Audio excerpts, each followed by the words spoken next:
Combination of resistance,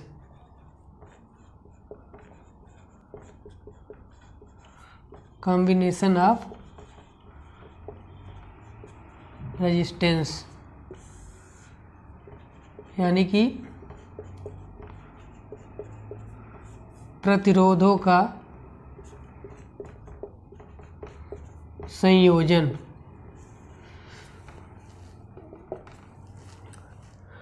प्रतिरोधों का संयोजन जो होता है वो दो प्रकार से होता है।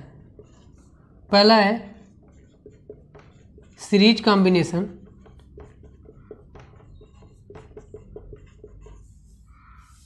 और दूसरा है पैरेलल कॉम्बिनेशन, जिसको कि सीरीज कॉम्बिनेशन को हम श्रेणी संयोजन और पैरेलल कॉम्बिनेशन को हम हिंदी में समांतर संयोजन कहते हैं। अभी हम सीरीज कॉम्बिनेशन और पैरेलल कॉम्बिनेशन में कंपैरेटिव स्टडी करेंगे। सीरीज कॉम्बिनेशन के अंतर्गत जो रेजिस्टेंस रहते हैं वो श्रेणी क्रम में इस प्रकार जुड़े रहते हैं। मान लीजिए ये R1 रेजिस्टेंस, ये R2, ये R3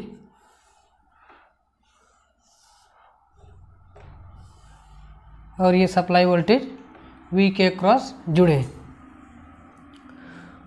तो इसमें समझिए R1, R2, R3 लोड के कारण जो धारा है वो जो R1 रेजिस्टेंस के क्रॉस वोल्टेज ड्रॉप है वो मान लीजिए V1 है और R2 रेजिस्टेंस के क्रॉस जो वोल्टेज ड्रॉप है वो V2 है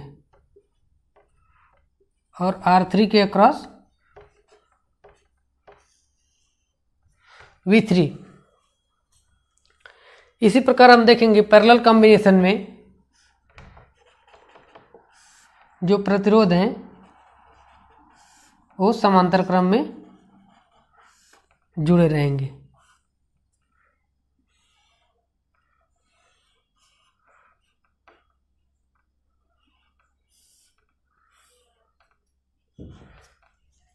ये मान लीजिए R1 रेजिस्टेंस, ये R2, ये R3 और इसमें जो लोड धारा है टोटल करंट I फ्लो हो रही है।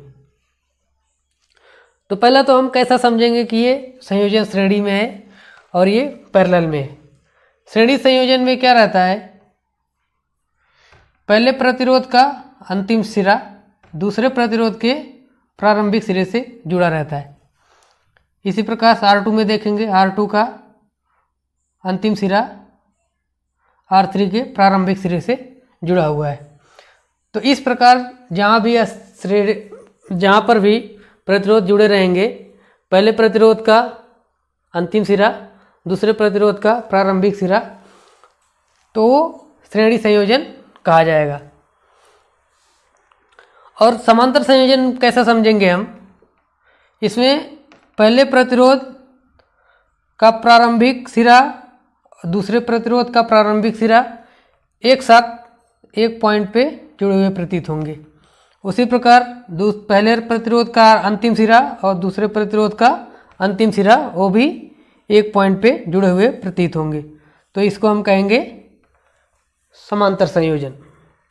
तो हम इस प्रकार श्रेणी और समांतर संयोजन को डिटरमाइन कर सकते हैं।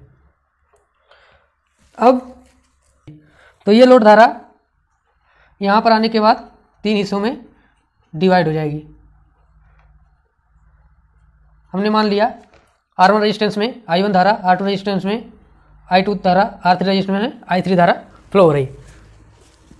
तो यहाँ से हम इक्वेशन बनाएंगे जो कि V टोटल वोल्टेज है वो ये तीनों रेजिस्टेंस के क्रॉस ड्रॉप वोल्टेज के बराबर होगा। V = V1 + V2 + V3।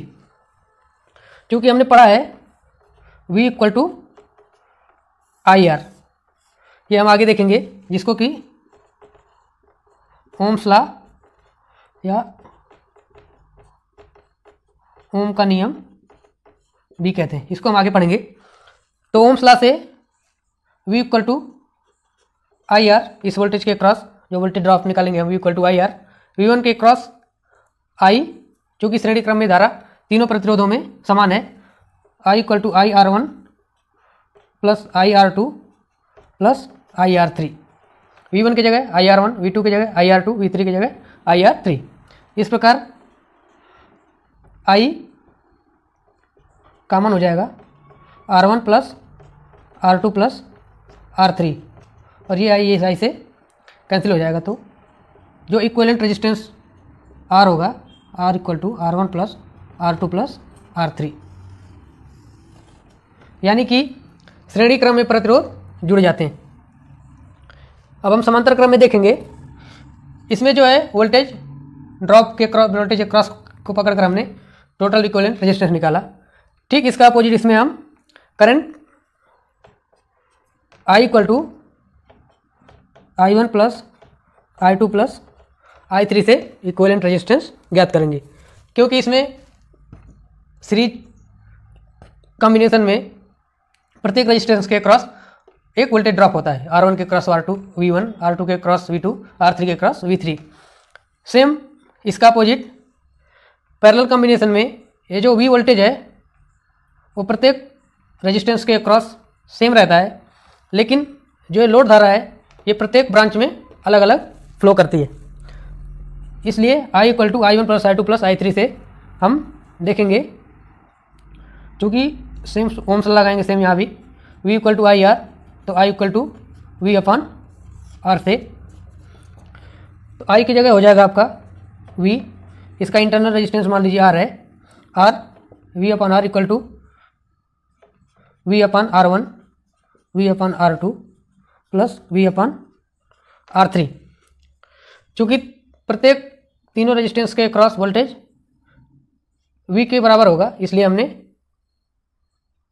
I1 equal to V upon R1, I2 equal to V upon R2, I3 equal to V upon R3 लिया।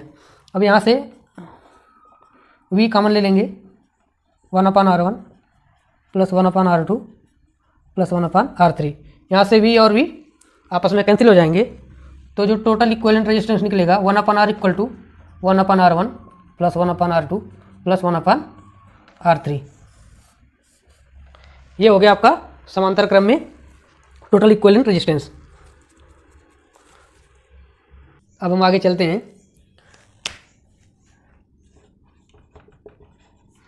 तो सीरीज कॉम्बिनेशन का और पैरेलल कॉम्बिनेशन का जो समरी निकल के आता है,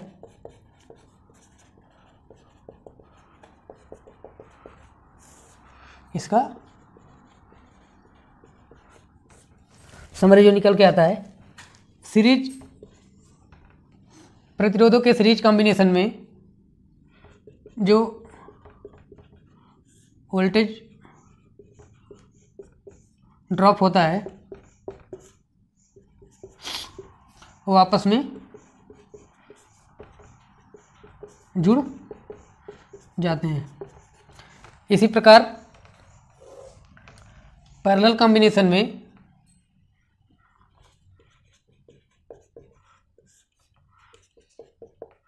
प्रत्येक ब्रांच की धारा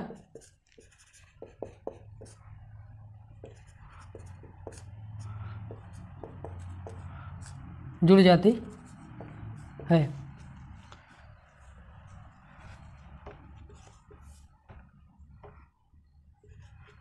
इसमें तुल्य प्रतिरोध जो होता है, कुल श्रेणी प्रतिरोधों का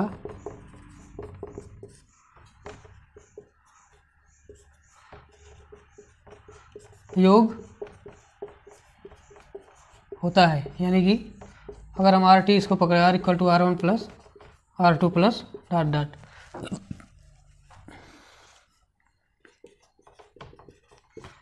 जबकि समांतर प्रतिरोधों का तुल्य प्रतिरोध 1/R equal to 1/R1 plus 1/R2 plus dot dot. Number 3, श्रेणी कॉम्बिनेशन में जो शक्ति होती है वो जुड़ जाती है। इसी प्रकार समांतर शक्ति यानी कि पावर जुड़ जाती है।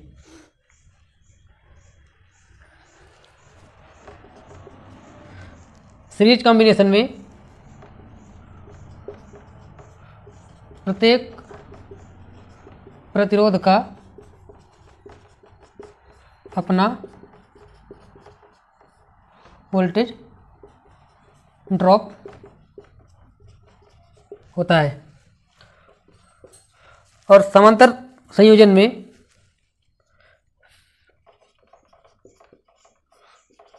प्रत्येक ब्रांच की अपनी अलग धारा होती है। इसका एक एग्जांपल लेंगे।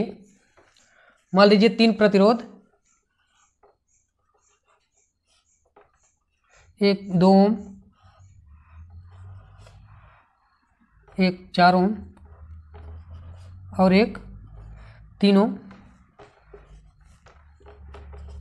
आपस में श्रेणी में जुड़े हैं। तो इसका तुल्य प्रतिरोध हो जाएगा, चूँकि R equal to R1 plus R2 plus R3 से 2 + 4 + 3 7 ओम। इसी प्रकार हम इसमें एक एग्जांपल लेंगे। मान लीजिए 2 प्रतिरोध, एक 2 ओम और एक 4 ओम आपस में पैरेलल में जुड़े हैं। तो इसका तुल्य प्रतिरोध हो जाएगा 1/R equal to 1/R1 plus 1/R2 से 1/2 प्लस 1/4 इक्वल टू, इसका एलसीएम लेंगे 4, 2 + 1 3/4 यानी कि R इक्वल टू 4/3 ओम। इसको निकालने का शॉर्टकट तरीका भी है। जब सिर्फ 2 रेजिस्टेंस आपस में पैरेलल में जुड़े हुए हों तो इसको हम निकाल सकते हैं। R equal to R1 R2 divided by R1 plus R2। इससे हम निकालेंगे तो 2 × 4 divided by 2 + 4 equal to 8 + 8 divided by 6। ये आ जाएगा आपका 2 3 6 2 चौके 4/3 ओम। तो दोस्तों आज हमने प्रतिरोधों का संयोजन पढ़ा। वीडियो देखने के लिए आपका बहुत बहुत धन्यवाद।